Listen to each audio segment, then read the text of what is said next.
존귀하신 하나님, 먼저 보내시는 하나님이라는 제목으로 하나님의 말씀의 은혜를 나누려고 합니다.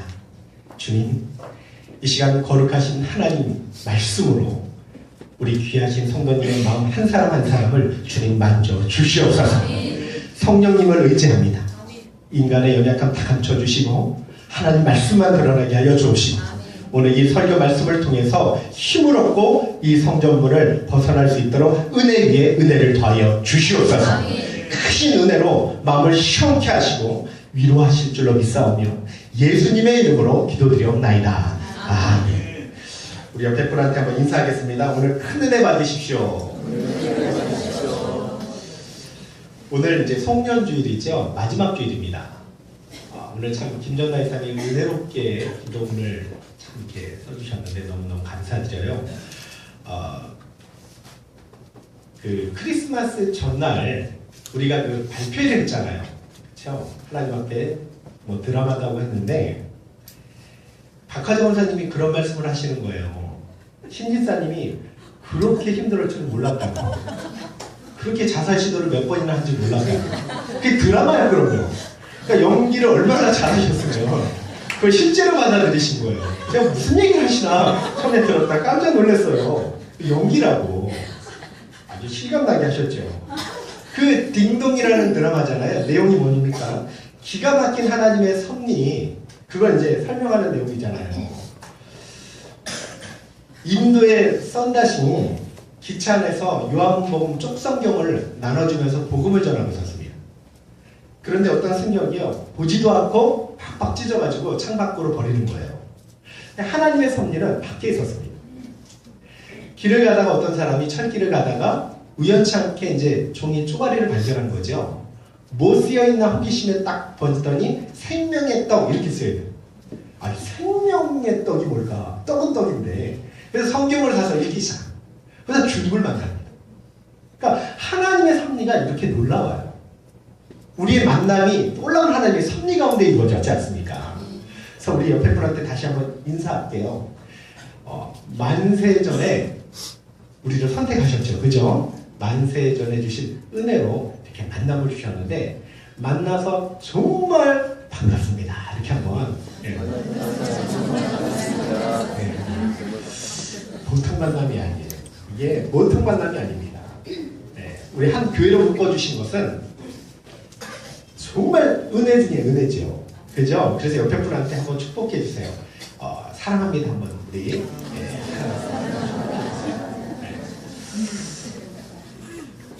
여러분 이스라엘 민족이요 아주 번성하니까 애국 바로왕이 그 번성을 막기 위해 태어나는 남자아이는 다 죽이라고 명령을 내립니다. 그래서 나일강에 빠뜨려 죽게 되잖아요. 모세를 감추다가 더 이상 감출 수 없어서 갈대 상자를 만들어 모세를 두고 나일강 강가에 띄우게 되죠. 근데 그때 마침 그것을 발견한 사람이 누구냐면 바로왕의 딸입니다. 마침 그때 딸이 목욕하러 왔죠.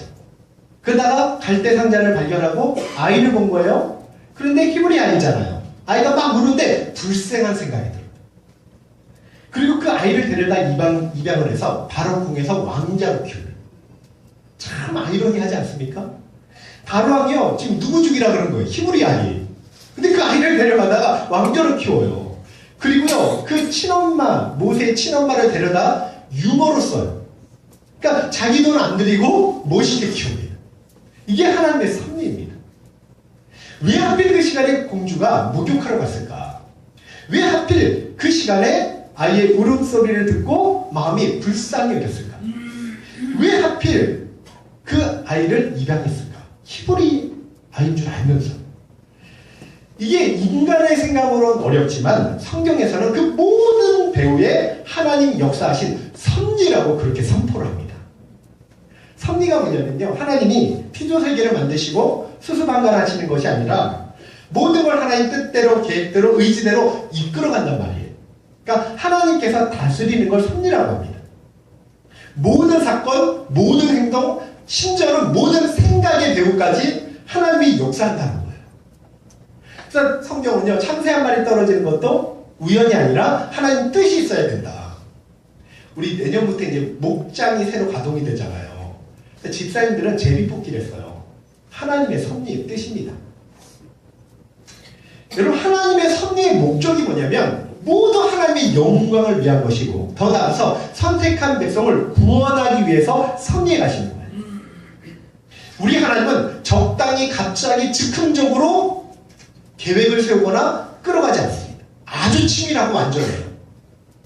예수님을 이 땅에 보낼 때도요, 수천 년 전부터 준비하죠. 특별히 출생에 관한 예고를 할 때는요, 미가 선지자, 이사야 선지자가 700년 전에 다 예언하고 준비케 하십니다.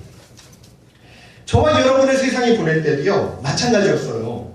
우리를 세상에 보내는데 나라를 준비하시고, 부모를 준비하시고, 더 나아가서 환경을 준비하시고, 모든 필요를 다 준비해놓고 우리를 보내셔요. 이사야는 그런 하나님이 신묘막측한 하나님이다. 또 기묘자 모사 전능한 하나님이다, 이렇게 표현합니다. 저와 여러분 진짜 복받은 사람들이 그거 아세요? 신앙의 자유가 있는 나라에서 태어났잖아요. 몇 안 돼요. 더 나아가 마음껏 기도할 수 있는 나라, 마음껏 전도할 수 있는 나라, 새벽 기도할 수 있는 나라, 우리나라밖에 없어요. 이게 전부 주님의 주권이고 오직 은혜라는 거예요. 여성 상위 시대에 태어났어요, 여러분. 100년 전만 태어나도요, 지금 이 자리에 못 앉아 있습니다. 그리고 예배를 드려도요, 초대교회 보니까 여기는 남자, 여기는 여자, 같이 못 앉아 있어요, 이렇게. 지금은 대통령이 여성인 시대잖아요. 제가 이슬람 지역 여인들은요, 차도르라는 걸 입어요. 그게 뭔지 아세요? 눈만 나오고요, 그냥 시커먼 거, 흰 것으로 뒤집어 씌는 천입니다. 밖에 나가면 반드시 차도를 입어야 돼요. 제가 이스라엘에 가봤더니요, 그 여인들이 차도를 입고 다니는 여인들이 굉장히 많더라고요. 예, 아랍 여인들일 수도 있고, 보니까 덥겠다. 문희사님 얼마나 행복하셔요. 여러분, 저와 여러분이 하나님 섭리와 주권을 진실로 믿는다면 오늘 현재 내 인생이나 미래의 모습에 대해서 전혀 걱정할 필요가 없죠. 왜냐하면 예수님 안에서 하나님께서 가장 완전하게 저와 여러분의 인생을 끌고 가시는 걸 믿기 때문에. 그렇지 않습니까? 오늘 말씀이 요셉 이야기예요. 그 과정을 보면 너무 드라마틱해요. 영화 한 편 만들어도 돼요. 얼마나 놀랍고 신비하게 인생을 끌어가는지 모릅니다. 애국 국무총리 되죠. 그런데 환경을 몰아가는데 마치 물고기를 잡기 위해서 이렇게 그물로 몰아가는 것과 비슷해요. 성경에서 예수님 닮은 으뜸을 꼽으라면 요셉입니다. 은 20에 애굽 노예로 팔려가서 계속해서 억울한 일을 당하는데 불평이나 원망이나 낙심을 한 적이 없어요. 그래서 요셉을 예수님의 모형, 예표 이렇게 불렀어요. 연약하거나 부족한 모습이 하나도 안 나타나요. 다른 인물들은 다 나타나거든요. 요셉은 없어요. 이게 우리를 너무 아쉽게 만듭니다. 아니, 우리는 좀 연약하고 실수를 해야 동질감을 느끼잖아요. 그런데 그런 모습이 없어요. 그렇게 되기까지 어떤 은혜가 있었길래 그렇게 됐을까? 한번 궁금하지 않습니까? 야곱은요, 12아들 중에 노년의 아들 요셉을 너무너무 사랑했습니다. 여러분 알다시피 요셉은요, 가장 사랑한 아내 라헬의 소생이에요. 이 야곱이요, 레아도 있었잖아요, 아내가. 그리고요, 레아의 그 종 실바, 또 라헬의 종 빌하. 여기서 12명을 낳아요. 나중에 12지파가 됩니다. 유독 그런데 야곱은 라헬을 사랑해요. 제가 왜 라헬을 사랑했는지 알아요. 예뻤대요. 아, 진짜요. 성경에 그렇게 나와요. 예뻤대요. 그러니까 자기 눈에 쏙 든 거죠. 그 라헬이 나오는 소생 요셉은 더 극진히 사랑하는 거예요. 요셉을 얼마나 아꼈냐면 채색 옷을 입혀줍니다. 케토네트 파심이라는데 이게 뭐냐면 섬에 딸린 긴 옷이에요. 지위가 있는 사람이 입을 수 있는 값비싼 옷입니다. 다른 아이들은 안 입혀주고 요셉만 채색 옷을 입혀주고. 형제들이 얼마나 믿겠어요. 어머니도 찬발이었는데 자기들도 찬발이에요. 미워 죽겠죠. 야곱의 편애가 형제들 사이를 갈라놓은 거예요. 제가 여러분 부탁할게요. 절대 자식을 편애하지 말기를 주의 이름으로 축원합니다. 가정에 불화가 일어나요. 요셉은요, 어릴 때부터 하나님을 경외하며 자랐죠. 하나님은요, 그런 요셉에게 특별한 은혜를 주십니다. 어떤 은혜냐면 미래를 볼 수 있는 꿈을 꾸는 능력과 꿈을 회복하는 능력을 주셨어요. 당시 꿈은요, 우리가 꾸는 꿈과 완전히 틀립니다. 여러분, 우리는요, 거의 다 개꿈이에요. 그렇게 하면 맞습니다. 그런데 요셉의 꿈은요, 틀릴 수 없는 하나님의 계시였고 말씀이었습니다. 어느 날 요셉이 두 번의 꿈을 꿔요. 꿈 내용이 첫 번째는 형제들의 밭에서 곡식을 눕고 있는데 요셉의 단만 싹 일어나는 거예요. 그리고 형제들의 단이 요셉을 둘러서더니 절을 하는 꿈이에요. 그리고 두 번째 꿈은요, 해달 11별이 요셉에게 절하는 꿈이에요. 요셉이 높은 사람이 되어서 형제들뿐만 아니라 그 부모까지 복양한다는 예언입니다. 근데 이 꿈을 형들한테 말했더니 더 미워하는 거예요. 우리가 너한테 절해? 이제는 회복될 수 없을 정도로 관계가 깨져버렸습니다. 하루는요, 아버지 야곱이 요셉에게 심부름을 시키죠. 세겜에 있는 형들이 양떼를 잘 돌보는지 한번 보고 와라. 찾아나섭니다. 근데 멀리서 요셉이 오는 걸 보고 그 형들이 저기 꿈꾸는 자가 온다. 우리가 그를 죽여 구덩이에 던지자. 그리고 아버지한테는 악한 짐승에게 물려 죽었다고 하자. 자, 어디 그의 꿈이 어떻게 이루어졌는지 한번 보자. 요즘 말로 하면요, 이래도 말씀이 이루어지는지 한번 두고 보자, 이런 말씀이에요. 참 불쌍하지 않습니까? 시기와 미움에서 벗어나지 못해요. 맏형 르우벤과요, 유다가 중재에 나서지 않으면 요셉은 죽었을 거예요. 아, 동생인데 혈육인데 죽여서 뭐하냐. 이스마엘 사람들에게 팔자. 마침 그때 미디안 상인 지나가서 은 20에 팔아버립니다. 그런데 이 모든 것들이 구원의 계획이었고 섭리의 손길인 줄 누가 알았겠습니까? 여러분, 왜 하필 바로 왕의 경호대장 보디발의 집안에 노예로 팔려갔을까요? 보디발이 노예를 샀어야 천만의 말씀이에요. 하나님께서 바로를 만나게 하기 위한 계획이라고 성경이 말씀하는 거예요. 왜 억울하게 감옥에 갇혔을까요? 성폭행범으로 감옥에 누명 쓰고 갇히잖아요. 바로 왕의 신하의 꿈을 해석해서요, 그 연결고리로 바로의 꿈을 해석해서 국무총리 되기 위해서 하나님께서 역사해 주셨다는 말입니다. 우리의 짧은 머리로 이런 놀라운 은혜를 어떻게 다 측량할 수 있겠어요? 가룟유다가요, 예수님을 팔았지만 그것조차도 구원의 통로로 사용하신 분이 우리 하나님이시란 말이에요. 여러분은 지금 현재 일어난 일들을 어떤 눈으로 보고 계셔요? 예수 그리스도를 믿어도요, 고난이 오면 이렇게 이야기하는 분이 참 많습니다.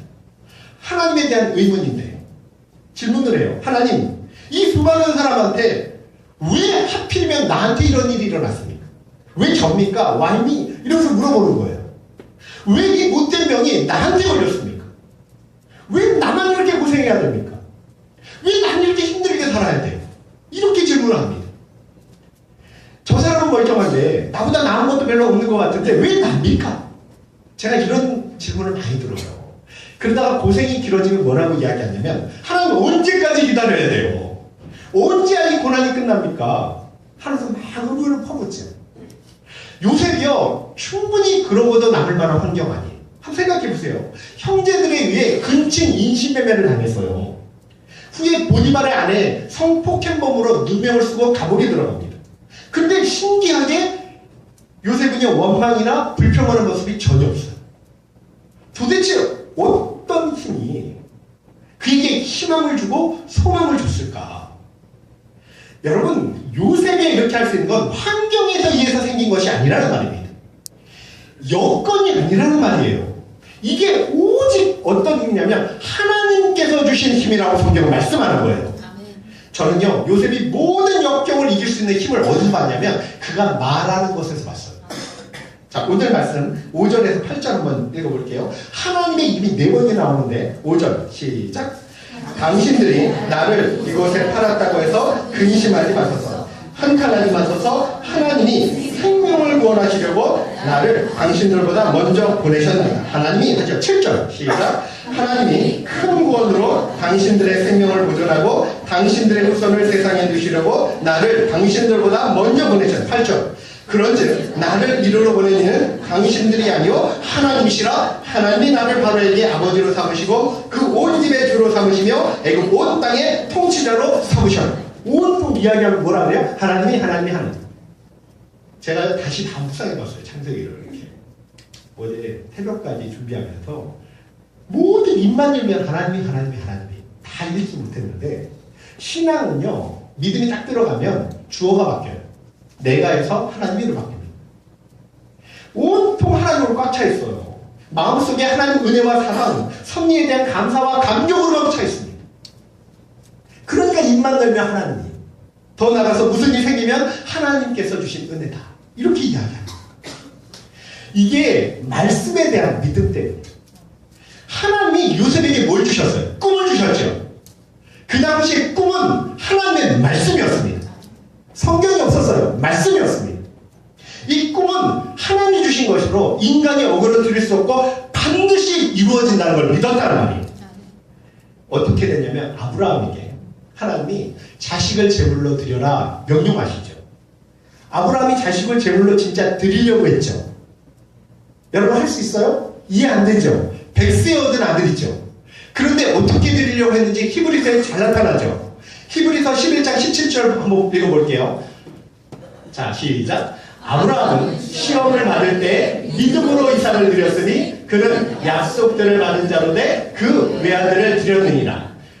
그에게 이미 말씀하시기를 내 자손이라 칭할 자는 이삭으로 말미암으리라 하셨으니 그가 하나님이 능히 이삭을 죽은 자 가운데서 다시 살리실 줄로 생각한지라. 비유컨대 그를 죽은 자 가운데서 도로 받은 것이니. 무슨 말이에요?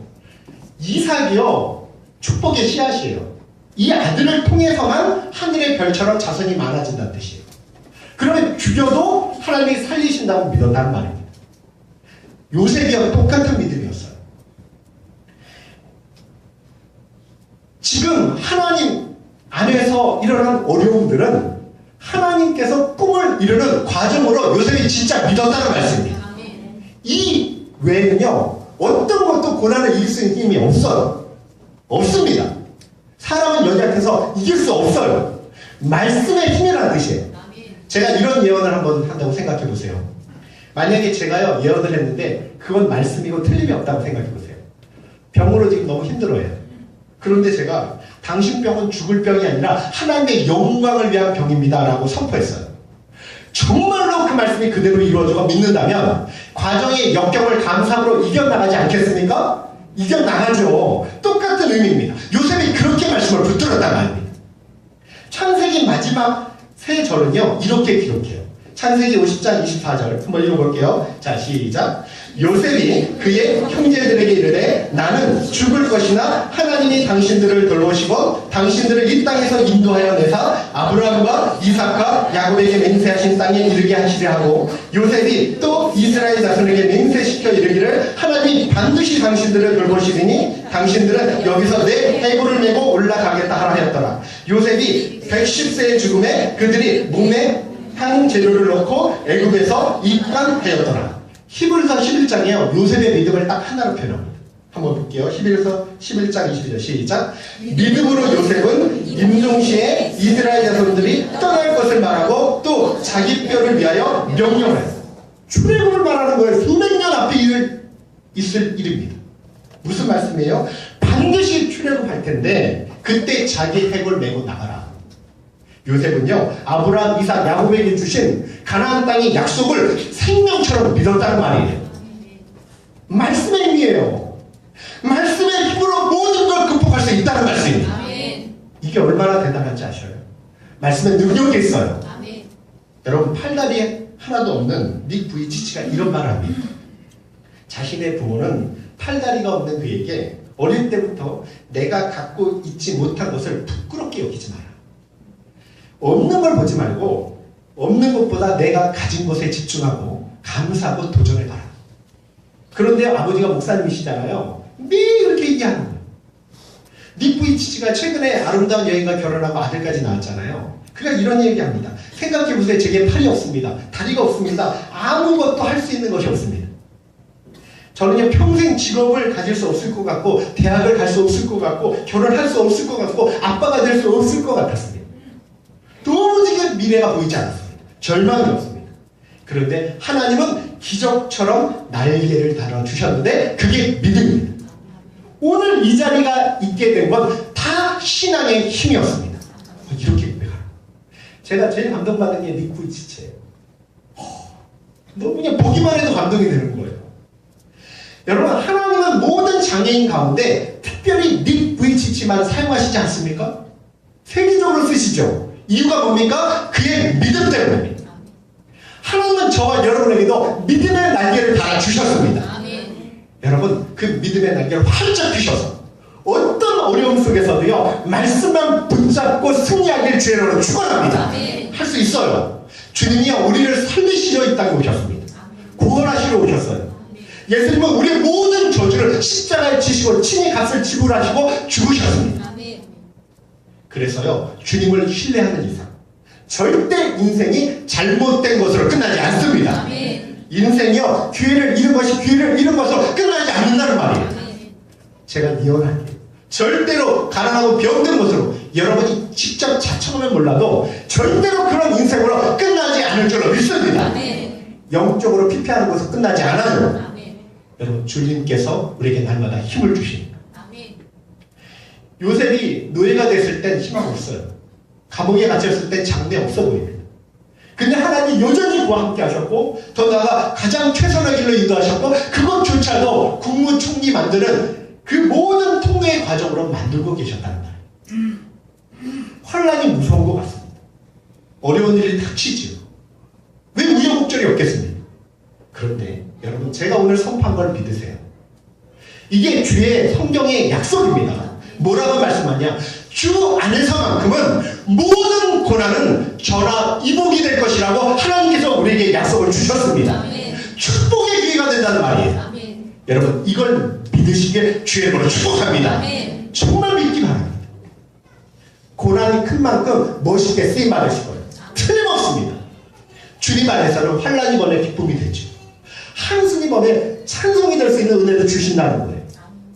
성경이요, 이 귀한 진리를 한마디로 요약을 해놨는데 로마서 8장 28절에 하나님을 사랑하는 자 곧 그의 뜻대로 부르심을 입은 자들에게는 모든 것이 질병, 사건, 사고, 실패, 퇴출, 실수 모든 것이 합력하여 뭘 이룬다고요? 선을 이루느니라. 이게 하나님께서 저와 여러분에게 주신 약속입니다. 악조건에서도요, 하나님은 반드시 선을 만드실 수 있어요. 여러분, 구덩이에 빠져도 만드실 수 있습니다. 감옥에 갇혀도 억울하게 팔려가도 상관없어요. 주님은 선을 만드실 수 있어요.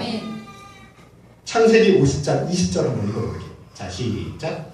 당신들은 나를 헤아려 했으나 하나님은 그것을 손으로 바꾸사 오늘과 같이 많은 백성의 구원하게 하셨습니다. 제가 찬송 중에 참 좋아하는 찬송이 486장입니다. 어제도 혼자 밤에 12시에 막 불렀어요. 그 가사가 이런 내용이에요. 이 세상에 근심된 일이 많고 참 평안을 몰랐구나. 주 예수 나를 오라 부르시니 참 평안이 쉬리로다. 주 예수의 구원의 은혜로다. 참 기쁘고 즐겁도다. 그 은혜를 영원히 누리겠네. 곧 평안이 쉬를. 이런 찬양인데요. 한번 불러볼까요? 자. 이 세상에 근심된 일이 많고 참 평안을 몰랐구나. 내 주 예수 날 오라 부르시니 내 주 예수 날 오라 부르시니 곧 평안이 쉬리로다.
그러니까 사람을 통해 출하시키기도 하고 세우기도 합니다.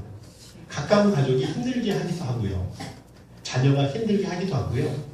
심지어는요, 믿었던 사람이 배반하기도 합니다. 미워하기도 하고 시기하기도 하고 죽이려고까지 달려들 때도 있습니다. 그런데 그 모든 게 하나님 뜻을 이루기 위한 섭리라고 주님이 말씀하는 거예요. 미워하거나 그래서 근심하거나 두려워하지 말라고 말씀하는 거예요. 요셉처럼요, 나를 이리로 보낸 자는 당신들이 아니요 하나님이십니다. 당신들의 생명을 보존하려고 당신들보다 나를 먼저 앞서 보내신 것입니다. 하나님 우리께 그렇게 고백하길 원하신다는 말씀입니다. 지금 절망적인 상황이 있다고 해도 그 환경을 보지 말라고 성경은 우리에게 말씀하죠. 왜냐하면 요셉처럼요, 하나님의 섭리를 보라는 거예요. 그 비행 지금 누가 잡고 계셔요? 여러분, 우연 없습니다. 모든 것이 하나님 뜻 안에서만 일어나는 줄로 믿습니다. 하나님이 다스리셔요. 고난은요, 축복을 주시기 위한 하나님의 섭리예요. 하나님 섭리 깨달으면요, 어떤 상황인도 진심으로 다 할 수 있어요. 하나님 나를 보냈다고 생각하니까 종의 자리에서도 보디발한테 충성할 수 있고, 감옥에 들어가서도 간수장한테 충성할 수 있는 겁니다. 하나님이 나를 보냈으니까. 이 바로의 궁에서도요, 사리사욕 찾지 않고 이 바로한테 충성당할 수 있는 게 하나님이 나를 보냈다는 걸 믿으니까. 저와 여러분은요, 하나님이 먼저 보내신 사람들, 먼저 이 땅에 보내주셨습니다. 먼저 교회에 보내주셨습니다. 먼저 가정을 보내주셨단 말이에요. 먼저 직장에 보내주셨습니다. 여러분 지금 자리가요, 하나님의 보내주신 그 자리라는 걸 정말로 믿음으로 고백하길 주의 이름으로 축원합니다. 그럼 발견할 수 있어요. 축복의 역사를 만들기 위해서, 구원의 역사를 만들기 위해서 나를 이 자리에 심어주셨다. 이광희 성도님이 부서 발령이 됐대요, 새로. 그런데 정말 가기 싫은 장소래요. 제가 어제 들었거든요. 왜 하필 거기 갔을까? 거기서 뛰쳐나왔는데 요셉이거든요. 하나님께서 그 자리에 숨으신 이유가 있습니다. 거기서 하나님의 영광을 드러내길 원하시는 겁니다. 종교개혁자 마틴 루터가요, 그래서 진실한 성도는 왜라고 안 묻고 무엇을이라고 묻는다. 하나님 왜 나에게 이런 일이가 아니라요, 하나님 내가 무엇 하기를 원하십니까? 하나님 관점으로 보라는 이야기입니다. 이렇게 요셉에게 어떤 은혜 주셨느냐? 마지막으로 한번 볼게요. 창세기 39장 2절에 보니까 여호와께서 요셉과 함께 하셔서 그가 형통한 자가 되었다고 말해요. 여러분, 형통한 것은요, 되는 거예요. 내가 만드는 게 아닙니다. 하나님께서 형통을 선물과 은혜로 주시는 것입니다. 저는 여러분이 형통한 자가 되시길 주의 이름으로 축복합니다. 아브라함이 그런 사람이었어요. 그를 통해서 모든 민족이 복을 받죠. 야곱이요, 라반의 집에 갔더니 외삼촌 집이 복을 받아요. 요셉이요, 보디발의 집에 갔더니 그때부터 가정 총무일 할 때부터 복을 받습니다. 요셉 때문에 요셉을 위해서. 하나님은 이제 앞으로 여러분 때문에 여러분을 위해서 주변에 복을 주실 줄로 믿습니다. 저는 여러분을 통해서 믿지 않는 형제와 부모와 가족들이 돌아오길 주의 이름으로 축복합니다. 여러분을 통해서 주변 자리, 여러분이 다닌 직장이, 여러분이 맡고 있는 사업터가 축복받길 주의 이름으로 축복합니다. 하나님께서 그런 데 주실 거예요. 야곱이 죽기 전에 마지막으로 이런 축복을 하거든요, 요셉한테. 네, 한번 읽어볼게요. 창세기 49장 22절. 자, 시작. 요셉은 무성한 가지 곧 새벽에 무성한 가지라 그 가지가 담을 넘었다. 축복이 내 안에만 머무는 게 아니라요, 담을 넘었다. 생명을 살리는 거예요. 저와 여러분이 요셉처럼 샘 곁에 무성한 가지예요. 믿으십니까?